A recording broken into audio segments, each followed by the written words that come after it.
I have created some standards. I've never meant to, and I've never written them down until this week, and I was a little embarrassed to actually admit them. I've created some standards in my mind by which I gauge the success of our Christmas. And it didn't look very spiritual once I wrote them all out. In fact, would you guys put that up? Here's my list. This is how I judge whether or not we had a good Christmas. And I know it is because it's what I say. It's what I tell people. You know the deal. In about 3 days, people are gonna go, how was Christmas? And even if it was horrible, you're gonna go, it was great. Forgive me. But I started listening. I was like, what do I tell people? I go, it was great.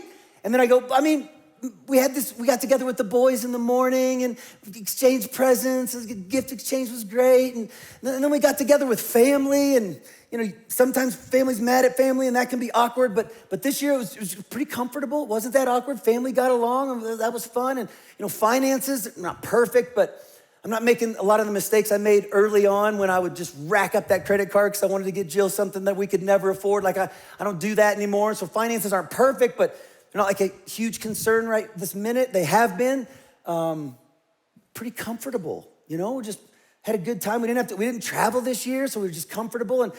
And honestly, my emotions were okay. Sometimes I'm kind of, and they were pretty good. So yeah, good Christmas. And I went, really, bro?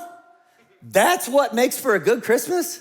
Did you not read the verse? It's good news that caused great joy that was for all people. It wasn't gift exchanges that caused great joy for all people. It's good news. And so I was like, maybe I'm looking through the wrong lens. You know what I mean? And you can look through the wrong lens at an aspect of your life. We're talking about Christmas today, but this is for your life. You can look through the wrong lens of one aspect of your life, and it won't just change what you see, it'll change how you experience life. If we look at Christmas through the wrong lens, it'll change how we experience it.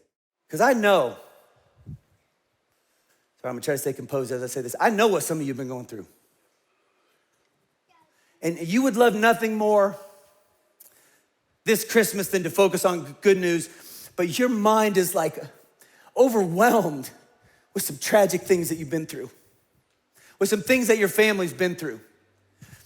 It's so hard to even fathom celebrating Christmas because you got this relational thing going on. You got these family dynamics, and people who are supposed to be there aren't, and you don't know what to do, and it's not the same. You got financial issues that feel just overwhelming. So for some of you, there's an empty seat at Christmas. And I know,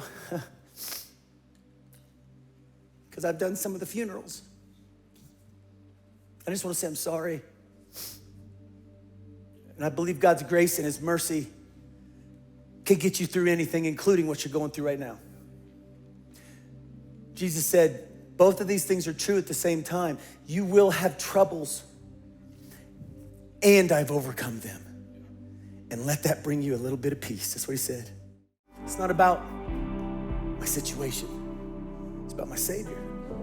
And I can focus on him even when it hurts. We can do hard things. I can focus on the truth and the good news even when life is difficult. And that's my challenge to you. What if, here, would you put these, I typed up just a couple sentences, but this is what I was thinking for us for Christmas. What if this was something that we just sort of said, you know what, I'm gonna pre-decide. The success of our Christmas celebration is not gonna be based on what's happened to us. It's gonna be based on what God's done for us. When that's our focus, we got something to celebrate, Red Rocks.